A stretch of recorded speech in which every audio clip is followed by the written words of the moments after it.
Hello मेरे प्यारे प्यारे दोस्तों, स्वागत है आपका आपके अपने यूट्यूब चैनल टीचिंग पॉइंट पे। मैं हूं शाहिर अफरीदी और आज आपके लिए बहुत ही इंपॉर्टेंट सेशन होने वाला है, क्योंकि आज हम करेंगे प्रैक्टिस सेट नंबर 4। आज जो हम सेट करने वाले हैं वो सेट नंबर 4 करने वाले हैं। इससे पहले हमने सेट 1 2 3 कर लिया है। अगर आपने अभी तक उन सेट को नहीं देखा है तो आप फटाफट इस चैनल पे जाइए टीचिंग पॉइंट पे, और जो सेट 1 2 3 है ये बहुत ही इंपॉर्टेंट क्वेश्चन करा रहा हूँ, तो उस क्वेश्चन को एक बार जरूर जाके पढ़ लीजिए, ताकि आप जो है सीटेट में आसानी के साथ क्वालिफाई कर सकें। तो चलिए हम लोग शुरू करते हैं आज का पहला क्वेश्चन। तो सबसे पहले हम आज का जो पहला क्वेश्चन आपका है, पिछले क्लास में मैंने आप लोगों को एक होमवर्क दिया था, ठीक है। बहुत ही आसान क्वेश्चन था। मैंने आपका इसका फिगर भी, आपको डायग्राम भी बनाया था, और आपको मैंने बताया था कि इस क्वेश्चन को आप लोग घर से बना के लेके आइएगा। तो देखिए क्वेश्चन क्या था आपका यहाँ पर। पहला क्वेश्चन था कि 14 सेंटीमीटर त्रिज्या वाले एक वृत्त में सबसे बड़े वर्ग के अंक को अंकित किया गया है, तो वर्ग का क्षेत्रफल क्या होगा। तो सबसे पहले मैंने बताया था कि यहाँ जो मैंने आपको बताया था कि एक वृत्त बनाया था मैंने यहाँ पर, क्या होगा, एक वृत्त होगा। एक वृत्त के अंदर एक आपका बड़ा सा वर्ग होगा, इसके अंदर आपका एक वर्ग आपका फिट किया गया है, ठीक है। एक वर्ग आ गया, वर्ग की चारों भुजा आपस में बराबर होती है, ठीक है। फिर कह रहा है कि 14 सेंटीमीटर त्रिज्या, यानी कि इस वृत्त की त्रिज्या जो है, मान लीजिए ये वृत्त का सेंटर है, तो सेंटर से जो वृत्त के परिधि की दूरी होगा, जो दूरी होगा वही उसका त्रिज्या होगा। वो कितना है, 14 है।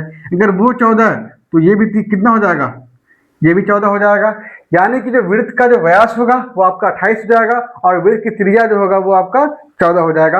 अब यहाँ पे देखिए, अब तो अब ये देखिए एक वर्ग भी आपका आ गया, तो वर्ग का डायगोनल कितना हो गया, जो वर्ग का डायगोनल होगा, जो वर्ग का व्यास होगा, मतलब क्या होगा, वर्ग जो वर्ग का डायगोनल होगा, जो वर्ग का विकर्ण होगा, वही उस वृत्त का व्यास हो जाएगा।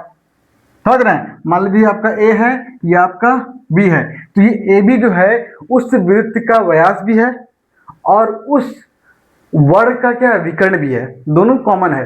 अब यहाँ पे देखिए, आपको सबसे पहले वर्ग का क्षेत्रफल निकालने के लिए आपको भुजा पता होना चाहिए, ए पता होना चाहिए कि वर्ग वर्ग का जो भुजा है वो कितना हो जाएगा। तो सबसे पहले आप देखिए, आपको दिया, देखिए अगर आपको वर्ग के विकर्ण और भुजा इन दोनों में एक रिलेशन होता है, ठीक है। किसमें, वर्ग का विकर्ण में और वर्ग के भुजा में रिलेशन क्या होता है, उन दोनों में रिलेशन होता है √2a बराबर कितना हो जाएगा आपका, ये विकर्ण हो जाता है, ठीक है। यानी कि विकर्ण बराबर √2 इंटू भुजा होता है। समझ गए।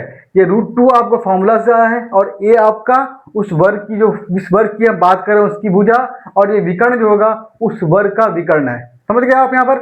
यानी कि अब इन दोनों में, चाहे अगर आपको ए दिया हुआ रहेगा तो विकर्ण निकल जाएगा, अगर विकर्ण दिया हुआ रहेगा तो ए निकल जाएगा। समझ गए ना। इन दोनों में से कोई भी एक आपको अगर दिया हुआ रहेगा तो उन दोनों में से कोई भी एक आप आसानी के साथ निकाल सकते हैं। तो अब यहाँ पे देखिए, √2a बराबर विकर्ण का मान 14 और 14 कितना हो जाएगा, 28 हो जाएगा, 28 हो जाएगा। तो a का मान 28 बाई √2 को उस पार लेके आएंगे तो 28 बाई √2 हो जाएगा। समझ गए। अब देखिए, ये तो a निकल गया, यानी कि वर्ग की भुजा निकल गया। हमको निकालना है कि वर्ग का क्षेत्रफल निकालना है हमको। वर्ग का क्षेत्रफल क्या होता है, भुजा स्क्वायर, भुजा का स्क्वायर मतलब a का स्क्वायर। अब देखिए a का मान दिया हुआ है कितना, 28 बाई √2, कितना बार है, a स्क्वायर, इसका मतलब 2 बार लिखेंगे, 28 बाई √2। अब देखिए बराबर यहाँ कितना है, 28 गुना आपका 28। अब देखिए √2 को आप √2 से गुना करेंगे तो कितना होता है, 2 होता है ना। √2 इंटू √2 2 होता है, तो यहाँ 2 हो जाएगा, भाग देंगे 14 दूनी 28, 14 28 से गुना होगा तो कितना होगा, 14 8 112 का 2, हाथ में कितना है आपका 112 ना, 112 हो रहा है ना, हाँ ठीक है। हाथ में कितना रहा आपका, 11 रहा, 14 28 और 11 कितना होगा, 39, 392। कौन सा ऑप्शन में दिया हुआ है, 392, ऑप्शन नंबर आपका ए में दिया हुआ है। तो इसका आंसर कौन हो जाएगा, ऑप्शन नंबर ए हो जाएगा। समझ गए। आपको वर्ग का जो वर्ग होता है, जो स्क्वायर होता है, उस स्क्वायर का विकर्ण, ठीक है, जिसको आप डायगोनल कहते हैं, डायगोनल में और आपका साइड में जो रिलेशन होता है वो रिलेशन पता होनी चाहिए। रिलेशन क्या होता है, √2a बराबर डायगोनल होता है, ठीक है। ये आपको याद रखना है। अब इनमें से जो भी आपको दिया होगा वो रख करके बाकी दूसरा मान आसानी के साथ वहां से आप फाइंड आउट कर सकते हैं। ठीक है, आगे बढ़े हम लोग।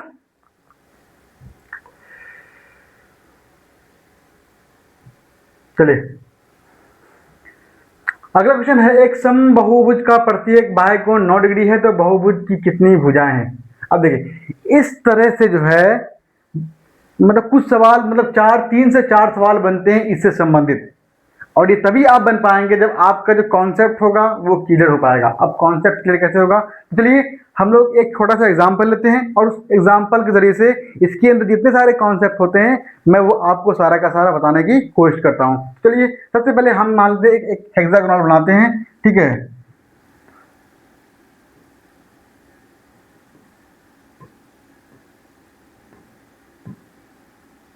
कितना गया, 1 2 3 1 2 3 4, अरे यार नहीं बना यार।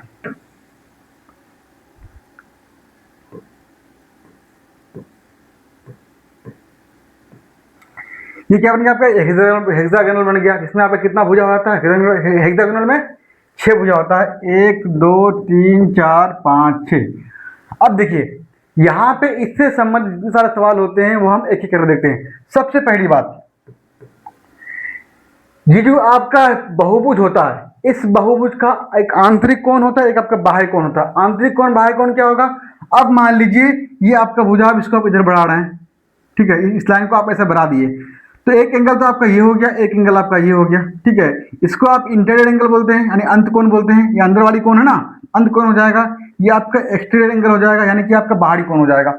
तो हमेशा एक बहुभुज का जो होता है वो इंटीरियर एंगल और आपका एक्सटर्नल एंगल जो होता है यानी अंत कोण और बाह्य कोण, उन दोनों का योग हमेशा 180 डिग्री होता है। तो पहला पॉइंट आप लिखेंगे, क्या लिखेंगे, बहुभुज का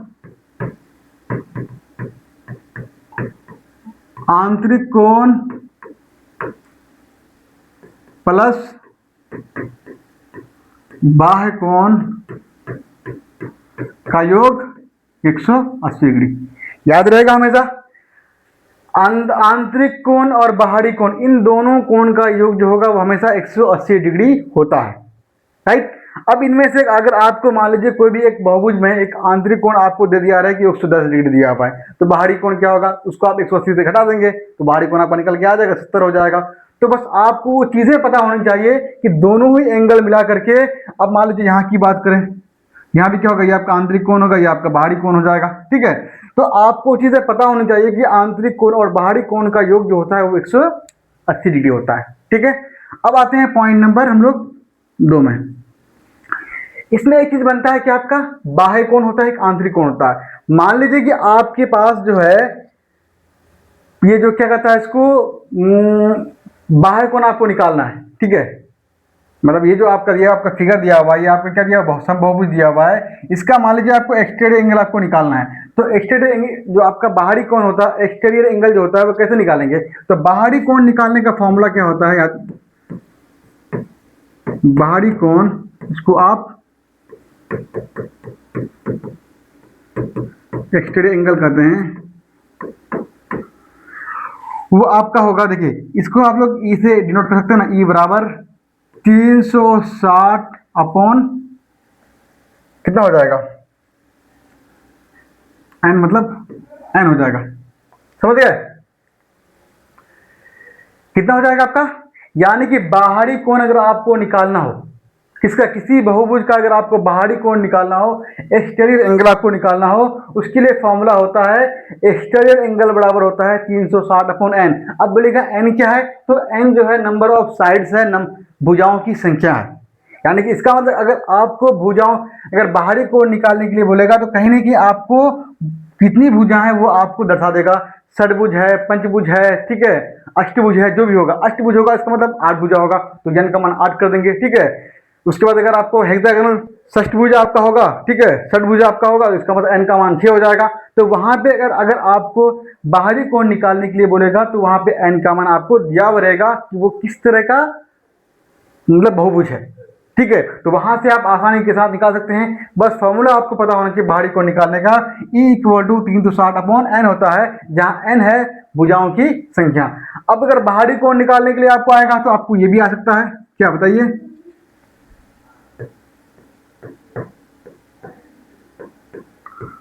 भुजाओं की संख्या,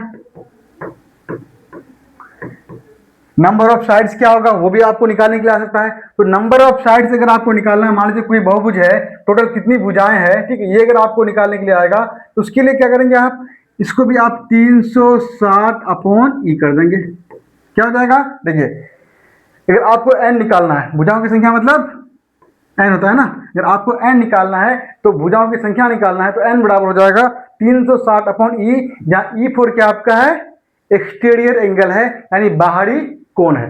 यानी कि अगर आपको भुजाओं की संख्या निकालने के लिए देगा कहेगा तो इसका मतलब कहीं ना कहीं आपको बाहरी कोण दिया हुआ रहेगा। जैसे कि आप इस क्वेश्चन में देख रहे हैं कि उसका बाहरी कोण दिया हुआ 9 डिग्री, तो भुजा बहुभुज की कितनी भुजाएं हैं तो भुजाओं की संख्या निकालना है। सिंपल है, 360 भाई आप 9 करेंगे तो आपको जितनी भुजाएं होगा वो आपका निकल करके आ जाएगा। ठीक, अब इसमें कुछ और पॉइंट्स होते हैं वो भी हम लिख लेते हैं। ठीक है, अब देखिए पॉइंट नंबर 4। अब देखिए यहां पे आता क्या है, अब मान लीजिए आपका बहुभुज है, इस बहुभुज के अंदर का देखिए एक एंगल ये हो गया, एक ये हो गया, एक ये हो जाएगा, ये हो जाएगा, ये हो जाएगा, ये हो जाएगा। तो कहेगा कि इस बहुभुज के आंतरिक सभी कोणों का योग क्या हो जाएगा। समझ रहे हैं? क्या कहेगा कि कोई बहुभुज जो दिया रहेगा बोलेगा इस बहुभुज के आंतरिक कोणों का योग क्या होगा, अंदर के सभी कोणों का योग निकालना है। तो अगर आप बोले, क्या बोले,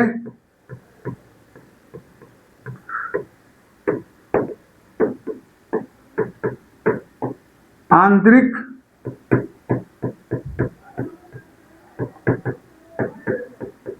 कोणों का योग, क्या पूछ सकता है आपको, बहुभुज के आंतरिक यानी अंदर के सभी कोणों का योग, कुछ नहीं करना है, सिंपल फॉर्मूला होता है n-2 इंटू 180 डिग्री होता है। याद रहेगा क्या होता है, n-2 इंटू 180 डिग्री। यहां पर n क्या है, भुजाओं की संख्या है। अगर किसी भी बहुभुज में आपको भुजाओं की संख्या दिया हुआ रहे और आपसे पूछे अंदर के सभी कोणों का योग बताइए, तो क्या करेंगे आप, भुजाओं की संख्या से आप 2 माइनस करेंगे और मल्टीप्लाई किससे करेंगे, 180 से करेंगे, तो आपके सभी अंदर के कोणों का योग निकल करके आ जाएगा। ठीक है, अब इसमें एक चीज और आ सकता है, क्या आ सकता है बोलिए, एक पॉइंट और हो सकता है आपका बन सकता है यहां से।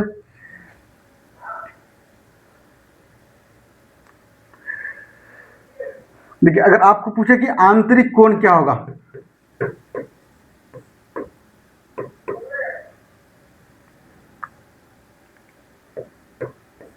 मतलब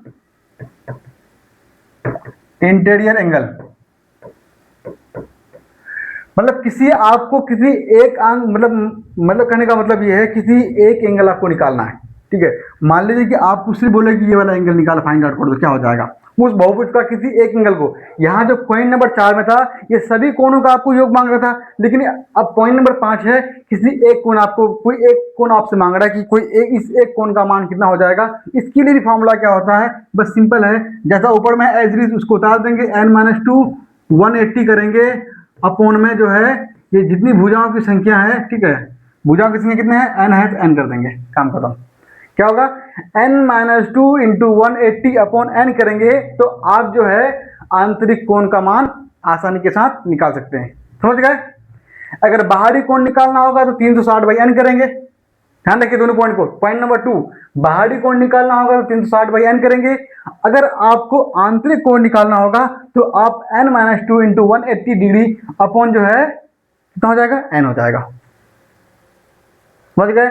तो ये पांचों पॉइंट जो है आपको याद रखने की जरूरत है। इन पांचों पॉइंट से आपके सवाल एग्जाम में बनते हैं, हर बार बनते हैं और इस बार भी आपके जरूर बनेंगे, इसलिए इस पांचों पॉइंट को आपको याद रखना है। फिर से मैं एक बार आपको दोहरा दूं कि आपको अगर कोई एक बहुभुज दिया होगा, बहुभुज का मतलब क्या होता है, जिसका जो है जिस आकृति का 2 से अधिक भुजाएं हो। समझ गए? कितना, मोर देन 2 आपका अगर एंगल्स हो, सॉरी साइड हो, उसको हम लोग बहुभुज कहते हैं, उसको हम लोग पॉलीगन कहते हैं। ठीक है। अब यहाँ पर जो है ये कुछ फॉर्मूला है, इसको आपको याद रखना है। पहला फॉर्मूला है कि बहुभुज का आंतरिक कोण और बाहरी कोण इन दोनों का योग जो होता है वो 180 डिग्री होता है। अब ये मत करने लग जाना कि ये उसका आंतरिक कोण है तो ये उसका बाहरी कोण होगा, दोनों मिला के 360 हो जाएगा, वो आपका नहीं होगा। क्योंकि जब आप किसी एक लाइन को आगे बढ़ाएंगे उसका अंदर का कोण और बाहरी कोण ये दोनों मिला के जो होता है वो 180 डिग्री होता है। क्योंकि अक्सर ये माइंड में एक तरह का सवाल पैदा हो सकता है कि अगर अंदर का कोण ये होगा तो बाहर का कोण ऑब्वियसली ये हो जाएगा, ये जो नहीं होगा। ठीक है, बाहर का कोण आपका ये हो जाएगा इस एक भुजा को बढ़ाने पर। तो आंतरिक कोण प्लस बाह्य कोण बराबर 180 डिग्री। अगर आपको बाहरी कोण निकालना हो, एक्सटीरियर एंगल निकालना हो, तो क्या करेंगे, 360 बाई n करेंगे, n मतलब भुजाओं की संख्या करेंगे। ठीक है, अगर पॉइंट नंबर 3 भुजाओं की संख्या अगर आपको निकालना हो और आपको बाहरी कोण दिया होगा तो 360 बाई e करेंगे। E फॉर एक्सटीरियर एंगल बाहरी कोण, n फॉर भुजाओं की संख्या number of sides, right. Point number 4 में आते हैं कि भुजाओं के आंतरिक कोणों का योग निकालना, बहुभुज के आंतरिक कोणों का योग निकालना है। मान लीजिए कि आपको जितने भी अंदर के कोण है, आंतरिक कोणों का आपको अगर योग निकालना है तो अब क्या करेंगे, यहाँ पर n-2 इंटू 180 डिग्री कर देंगे। ठीक है, अब देखिए अगर आंतरिक कोण निकालना हो, मान लीजिए कोई भी एक एंगल आपको निकालना हो अंदर का, उसके लिए n-2 इंटू 180 डिग्री अपन क्या करेंगे, n करेंगे। इसमें एक पॉइंट और छूट गया, एक और आ सकता है आपका पॉइंट नंबर 6, विकर्ण निकालना हो। क्या निकालना हो, विकर्णों की संख्या निकालना हो। तो विकर्ण मतलब क्या, नंबर ऑफ डायगोनल्स निकालना हो, क्या होगा, n माइनस क्या होता है, n-3/2 ये होता है ना आपका, क्या होता है, हाँ क्या होता है आपका, विकर्णों की संख्या n-3 आपका 2 हो जाएगा।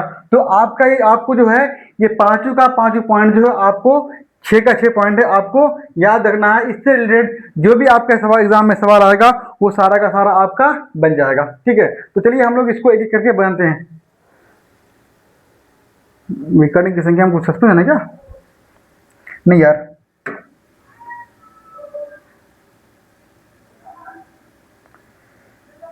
देखिए जो विकर्ण की संख्या जो होगा यहाँ पर, विकर्णों की संख्या यहाँ पे कितना हो जाएगा, विकर्ण संख्या नहीं होता, n इंटू n-3 अपॉन 2 होता है। ठीक है, याद रहेगा कि विकर्णों की संख्या निकालना होगा तो n इंटू n-3 आपका 2 हो जाएगा। तो ये 6 पॉइंट को आप रट लेंगे, बार बार प्रैक्टिस करेंगे इससे संबंधित, तो आपका सभी क्वेश्चन जो भी जिस तरह के भी सवाल आएंगे आप आसानी से बना सकते हैं। ठीक है, चलिए हम एक काम करते हैं, एक एग्जाम्पल लेकर के हम इस सभी चीजों को हम प्रूफ करने की कोशिश करते हैं। ठीक, करें।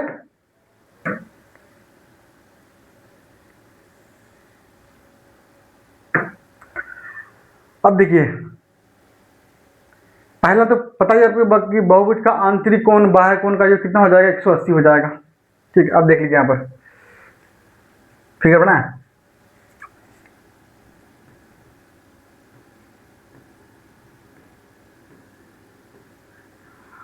अब मान लीजिए ये आपका क्या बहुभुज है, इसमें कितनी भुजा है, 6 भुजा है।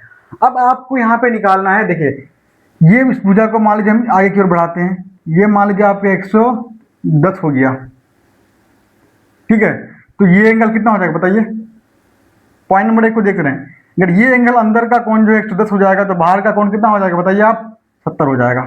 क्योंकि इन दोनों कोण का योग जो होता है वो 180 डिग्री होता है। ठीक है, अब देखिए पॉइंट नंबर 2, बाहरी कोण जो होता है वो एक्सटर्नल एंगल जो होता है वो 360 बाई n होता है। अब देखिए ये आपको क्वेश्चन में ही दिया हुआ है, क्या दिया हुआ क्वेश्चन में, इस क्वेश्चन बनाते हैं, बना लेते हैं कि एक सम बहुभुज का प्रत्येक बाह्य कोण 9 डिग्री दिया हुआ है, तो बहुभुज की कितनी भुजाएं हैं, और पॉइंट नंबर 3 है ना, देख लेते हैं भुजाओं की संख्या निकालना अगर है तो क्या हो जाएगा बताइए,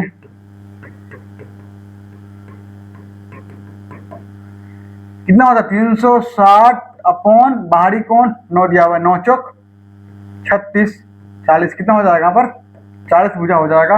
ऑप्शन नंबर आपका डी में दिया हुआ है। ठीक, तो अब यहाँ पर देखिए किसी भी तरह का आपका सवाल एग्जाम में आएगा तो आप आसानी के साथ उस सवाल को आप बना सकते हैं। ठीक, चलिए आगे बढ़ते हैं ना।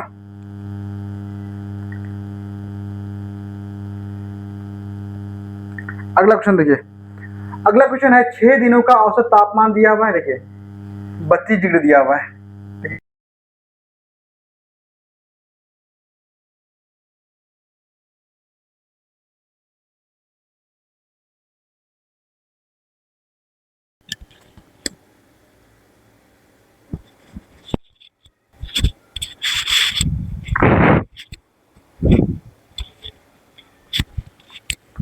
देखिए यहाँ पर कि 6 दिनों का तापमान जो होगा वो आपका औसत तापमान 32 डिग्री दिया हुआ है।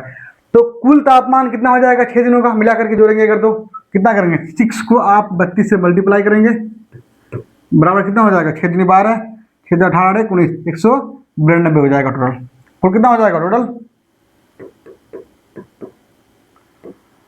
टोटल तापमान जो होगा यानी एक यानी कि 6 दिनों का औसत 32 है, यानी कि प्रत्येक दिन का 32 डिग्री मान लेते हैं तो 6 दिन का मिला के आपको 192 हो जाएगा। अब कह रहा है कि प्रथम 5 दिनों का, देखिए 5 दिन का आपका तापमान दिया हुआ है 31 प्लस और 31 प्लस पॉइंट है ना, 31.5 प्लस 32.5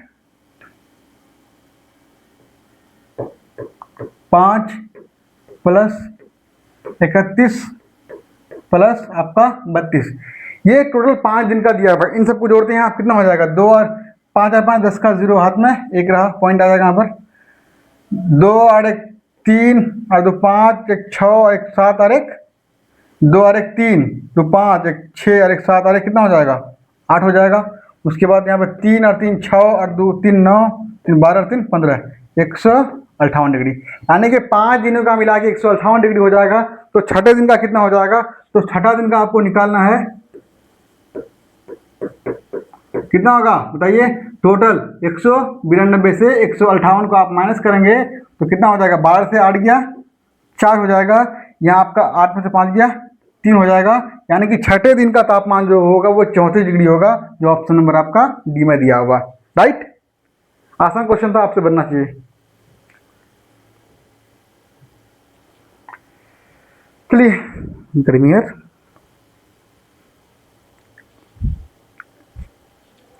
देखिए एक्स और वाई का लघुत्तम समापवर्तक एलसीएम था, महत्तम समावर्तक एचसीएफ 42 और 120 के एचसीएफ के क्रमशः। देखिए सबसे पहले आपको जो है 42 और 120 के एचसीएफ निकालना है, किसका निकालना है, एचसीएफ निकालेंगे किसका बताइए, 42 का और 120 का एचसीएफ निकालेंगे। तो बताइए कि 42 और 120 का एचसीएफ कितना होगा, मेरे ख्याल से ये जो आपका हो जाएगा 6 हो जाएगा, कितना हो जाएगा एचसीएफ 6 हो जाएगा। अब कैसे होगा, आप निकालना चाहो निकालो, 42 को आप 120 से भाग दोगे, कितना होगा 84 हो जाएगा, 10 प्लस 4 गया आपका 6 हो जाएगा, 11 से 3 गया, 11 से 8 गया 3 हो जाएगा, फिर 42 हो जाएगा, 42 से कम 42 6 36 से कम 36 6 36 6 6 का 36, पूरा का पूरा क्या हो गया, कट गया, कितना आ गया आपका 6 आ गया, इसलिए एचसीएफ कितना आपका हो जाएगा 6 हो जाएगा, यानी 42 और 120 का जो एचसीएफ निकालेंगे वो 6 हो जाएगा। फिर कह रहा है ये जो है क्रमशः क्या 6 गुना और 2 गुना है, यानी एलसीएम जो होगा वो एचसीएफ का 6 गुना होगा। देखिए एलसीएम और आपका एचसीएफ, देखिए ध्यान से देखिए यहाँ पर, यहाँ कह रहा है कि लघुत्तम समापवर्तक तथा महत्तम समापवर्तक, यानी कि एलसीएम और एचसीएफ कितना का, इतना का जो होगा, इतना का जब एचसीएफ निकालेंगे उसका क्रम तो 6 गुना और 2 गुना होगा, यानी एलसीएम जो होगा वो एचसीएफ का 6 गुना, तो 6 जो आपका एलसीएम एचसीएफ निकल के आ गया, उसका कितना गुना 6 गुना एचसीएफ, फिर उसका एचसीएफ कितना हो जाएगा 6 तो निकल के आ गया, उसका फिर कितना गुना 2 गुना, तो 6 गुना 2 करेंगे ये आपका 12 हो जाएगा, ये आपका 30 हो जाएगा। समझे कि नहीं आप।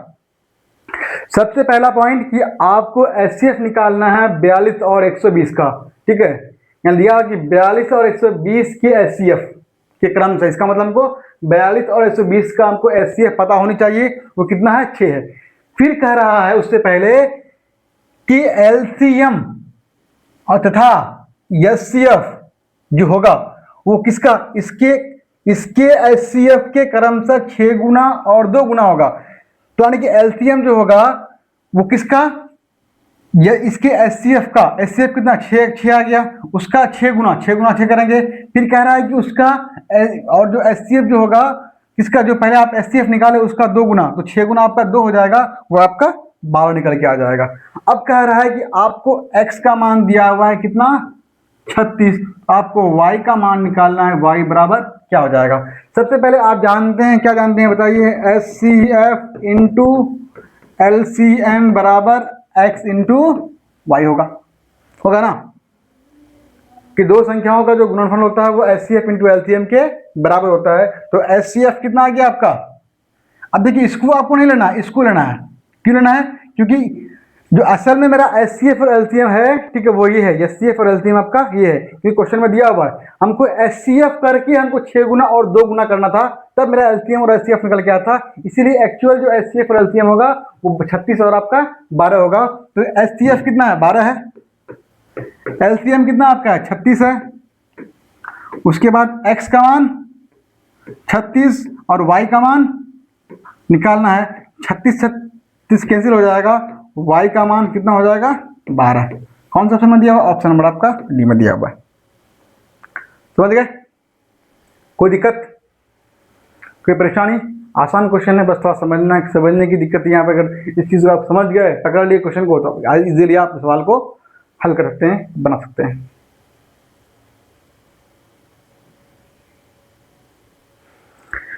अब देखिए अगला सवाल है आपके, क्या दिया हुआ है, अनुक्रम को सही बनाने के लिए ऊपर दिए गए संख्याओं के अनुक्रम में छोड़े गए 3 रिक्त स्थानों को कौन कौन सी संख्या रखी जानी चाहिए। अब देखिए यहाँ पर आगे वाली संख्या क्या होगा, अब देखिए 2 के बाद 5 आ गया, कितना भरा आपका 3 बढ़ गया, 5 के बाद 10 आ गया, कितना भरा 5 भरा, 10 के बाद 17 7 भरा, 17 के बाद 26 कितना भरा 9 भरा।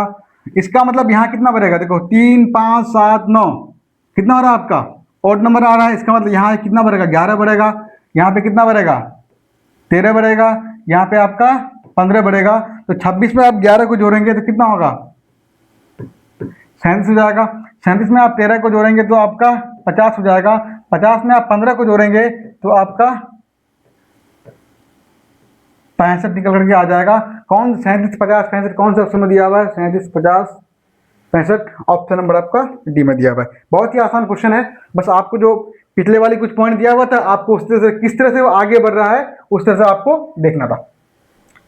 ठीक, कोई दिक्कत नहीं ना, हम देख रहे हैं कि वो आगे किस तरह बढ़ रहा है, कि ऑड नंबर से आगे बढ़ रहा है, 3 5 7 9, इसका मतलब आगे 11 होगा, फिर आगे 13 हो जाएगा, आगे 15 होगा, आगे 17 होगा, यानी कि वो संख्या इस तरह से आगे बढ़ेगा। तो 26 के बाद जो होगा वो 37 हो जाएगा, उसके बाद 50 हो जाएगा, उसके बाद आपका 65 हो जाएगा। तो अगला संख्या निकालना था हमको, तीनों बोल रहा था, तीनों कौन सा होगा 37 50 और 65 हो जाएगा। ठीक, अगला क्वेश्चन देखिए, अगला क्वेश्चन क्या है,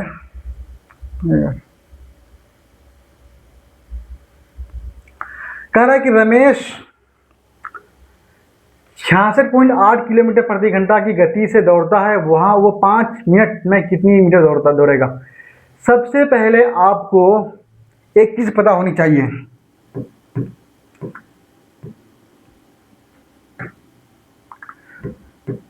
किलोमीटर प्रति आवर को अगर आपको मीटर पर सेकंड में चेंज करना हो, किसमें मीटर पर सेकंड में, उसके लिए आप क्या करेंगे 5/18 से मल्टीप्लाई करेंगे। कि किलोमीटर प्रति घंटा को मीटर पर सेकंड में चेंज करने के लिए आप 5/18 से गुना करेंगे।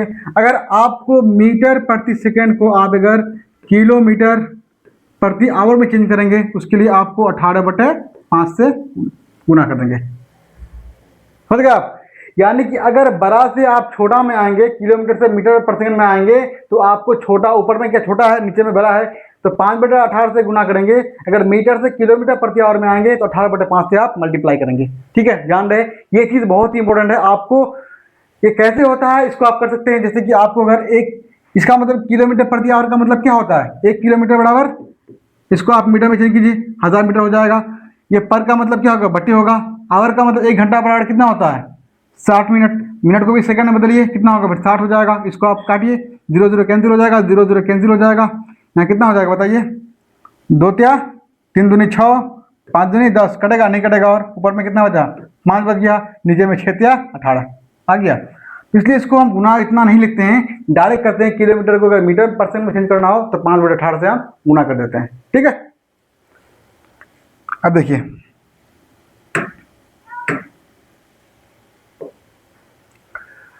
कह रहा है कि रमेश 66.8 किलोमीटर प्रति घंटा की गति से दौड़ता है, वो 5 मिनट में कितनी मीटर दौड़ेगा। सबसे पहले आपको देखो दिया हुआ क्या क्या है, चाल दिया हुआ है, मतलब स्पीड दिया हुआ ना, स्पीड कितना दिया हुआ है 66.8 किलोमीटर। देखिए मैं लिख रहा हूँ, लिखने की आपको जरूरत नहीं है, मैं आपको समझाने के लिए लिख रहा हूँ ताकि आपको समझ में आए कि दिया हुआ क्या है, आपको निकालना क्या है। फिर आपको दिया हुआ है टाइम, दिया हुआ समय दिया हुआ है, इसको आप टाइम कहते हैं, वो दिया हुआ है 5 मिनट दिया हुआ है। और आपको निकालना है कितना मीटर दौड़ेगा, मतलब आपको दूरी निकालना है, मतलब डिस्टेंस आपको निकालना है। ठीक, अब देखिए आप क्या पढ़े बताइए, पढ़े ना आप बचपन में, चाल बराबर दूरी बटे समय पढ़े हैं।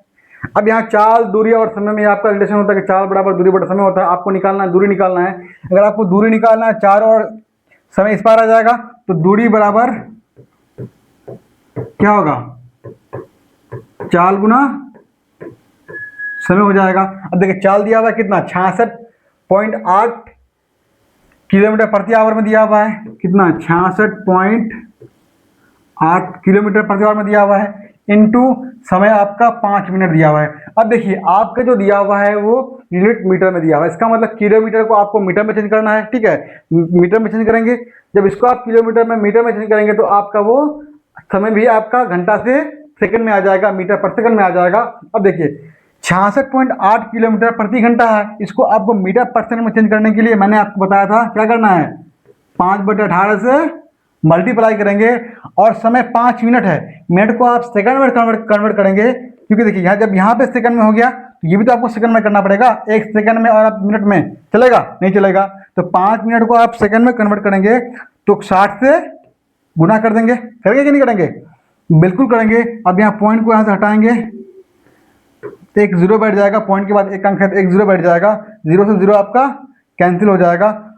अब देखिए यहाँ पर 6 से कटेगा, 6×18 और कटेगा 5×5=16 नहीं कटेगा, तो कितना आ गया आपको बचा कितना 5 गुना 668 गुना 5/बटे में 3। अब गुना कर लीजिए, दोनों तीनों को गुना करने पे कितना हो जाएगा बताइए, 5×5 25, 25×8 200, कितना रहा आपका 20 रहा, 25×6 150 और 20 170 का 0 कितना रहा 17 रहा, 25×6 150 और 17 167 हो जाएगा। कितना हो जाएगा, जब ऊपर को 5 को 668 को और 5 को मल्टीप्लाई करेंगे तो 66,700 आ जाएगा, बटे में आपका 3। आप चाहें तो उसको आप जिस तरह से गुना करते हैं उस तरह से गुना आप कर सकते हैं, कितना निकल के आपका आएगा। ठीक है, अब देखिए इसको भाग करेंगे कितना होगा, 5×15 1 बचा 17 हो जाएगा, फिर 5×15 2 बचा 20 हो जाएगा, 6×18 2 बचा 20 बचेगा, 6×18.2 आ गया, फिर 6×18 मतलब निकल के कितना आपका आ गया, किसको काटेंगे तो 55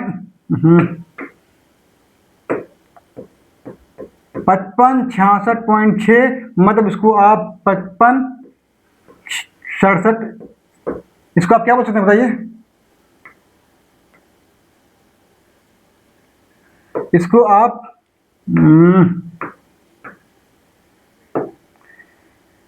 देखिए 55 66.6, इसको आप 5567 रैंडमली इसको आप कर सकते हैं। कौन से ऑप्शन में दिया हुआ है, ऑप्शन नंबर आपका बी में दिया हुआ है, इसलिए ऑप्शन नंबर बी आपका राइट हो जाएगा। समझ गए, बस थोड़ा कैलकुलेशन था और मैंने आपको एक स्टेप बताया कि कैलकुलेशन कहाँ पे मैंने किस तरह क्या किया है। ठीक,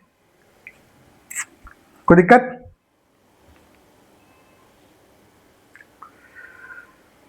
मन में तो आ रहा है ना आपको। देखिए इस तरह का सवाल आप ये मत, मैंने पहले जो क्लास जो पढ़ा रहा था वहाँ पे आपको सोचता है कि सवाल इजी लग रहा था, ठीक है, तो हर तरह के सवाल मैं लेके आया हूँ, इजी भी है, मॉडरेट भी है, टफ भी है, और आपके हर तरह के सवाल एग्जाम में आते भी हैं, और हर तरह के सवाल आपको देख करके एग्जाम हॉल में जाना पड़ेगा। आप किसी भी सवाल को देखिए, ये सवाल आसान सवाल है, इतना भी टफ नहीं कि इसको आप नहीं मान सकते हैं, बस आपके अंदर वो कॉन्सेप्ट वो बिल्ड होना चाहिए, डेवलप होना चाहिए, पता होनी चाहिए चीज़ें, तो आप आसानी के साथ इस सवालों को कर सकते हैं। ठीक है, बस चीज़ें आपको कॉन्सेप्ट आपके अंदर क्लियर होनी चाहिए, जोड़ घटा गुना भाग ये आपको आनी चाहिए। अगर आ जाता है तो फिर आसानी के साथ इस तरह के सवाल को आप हल कर सकते हैं। तो फिलहाल क्या करें, हिंट छोड़ दें, आज लिखते हैं।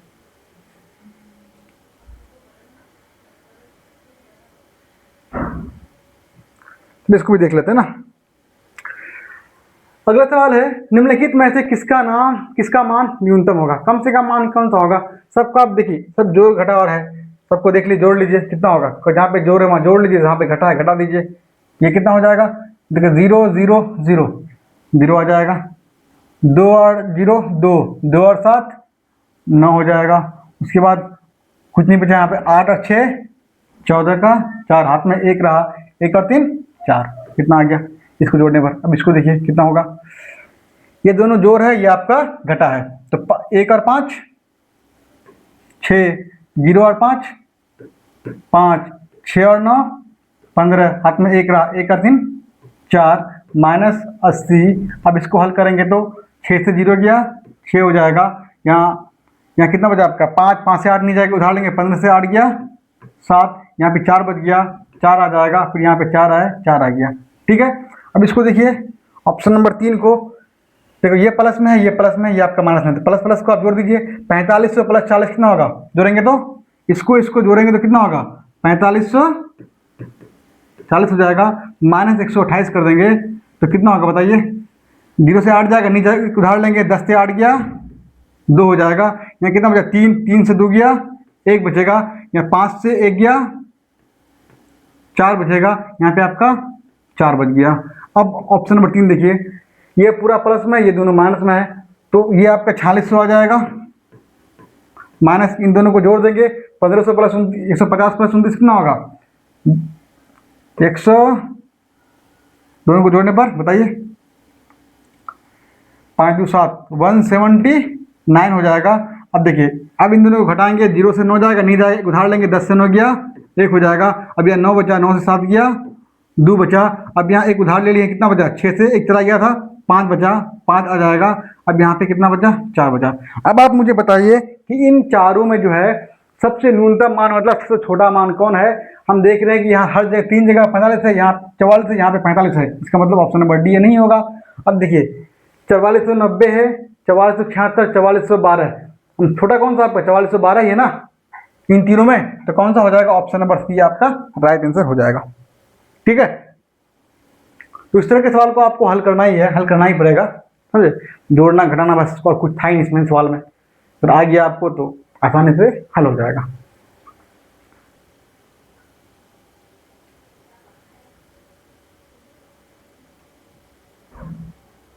चलिए, आज के लिए आपके लिए एक होमवर्क है। आज के सवाल आपका है, देखिए, कि ज्यामितीय आकृतियां समबाहु त्रिभुज है, समांतर त्रिभुज है, आयत है, समचतुर्भुज और वर्ग है, इनमें से किस आकृतियों की 2 सममित रेखाएं? आपको निकालना है कि वो कौन सी आकृतियां होगा जिसमें केवल सिर्फ और सिर्फ 2 ही सममित रेखाएं, सममित रेखाएं होगा, टू जो लाइन ऑफ सिमेट्री होगा, वो आपको खोजना है। वो कौन कौन सा होगा? क्या समबाहु त्रिभुज और समांतर त्रिभुज में होगा? क्या समचतुर्भुज और समांतर त्रिभुज में होगा? क्या आयत और समचतुर्भुज में होगा? क्या वर्ग और आयत में होगा? अब आपको इनमें खोजना है कि वो कौन कौन से फिगर होते हैं इन चारों में, जिसमें आपका केवल 2 सममित रेखा, 2 लाइन ऑफ सिमेट्री होते हैं। जो भी होगा आपको इसका आंसर कमेंट बॉक्स में बनाना है। ये क्वेश्चन आपके लिए होमवर्क रहा, ठीक है?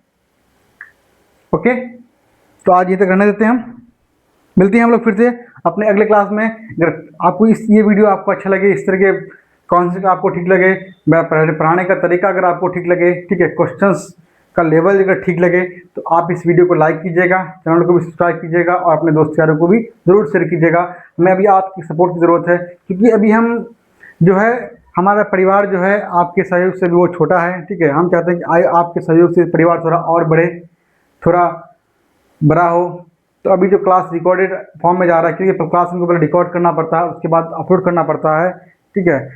तो थोड़ा मेहनत लगता है, लाइटिंग का भी दिक्कत होता है कि पढ़ाते पढ़ाते लाइट चली गई तो क्लास डिस्टर्ब हो जाता है, कभी कभी वॉइस का भी दिक्कत होता है। आप क्लास में शुरू में देखिए ये भी समस्या होती है, तो ये समस्या दूर तब हो पाएगी जब क्लास आपका लाइव हो पाएगा, हम आपसे डायरेक्ट इंटरेक्ट हो पाएंगे, ठीक है। दोनों का इंटरेक्शन जो आपका है फेस टू फेस लगभग हो जाएगा, आपके सवाल होंगे वहाँ से और मैं यहाँ से आपका जवाब दे सकता हूँ। लेकिन अभी क्या होता है कि अगर आपके मन में कोई सवाल होता है, कोई डाउट होता है, तो हम उस तक नहीं पहुँच पाते हैं, क्योंकि हमारा क्लास जो है अभी रिकॉर्डेड फॉर्म में चल रहा है, लाइव नहीं चल रहा है। और लाइव चलने के लिए कुछ जो यूट्यूब का कंडीशन है, कुछ टर्म एंड कंडीशन होता है, वो पूरा होने के बाद ही क्लास लाइव हो पाएगा। इसलिए आप ज़्यादा से ज़्यादा क्या है, इस चैनल को आप सपोर्ट कीजिए, सब्सक्राइब करवाइए अपने दोस्त यारों को भी, ठीक है। और लाइक भी कीजिए, जितना हो सके उतना सब्सक्राइब करवाइए, तभी ये चैनल जो है जो है थोड़ा ग्रो कर पाएगा और हम आपके सामने लाइव आ पाएंगे। तो फिलहाल इस वीडियो में इतना ही। आप सभी का बहुत बहुत धन्यवाद। जय हिंद।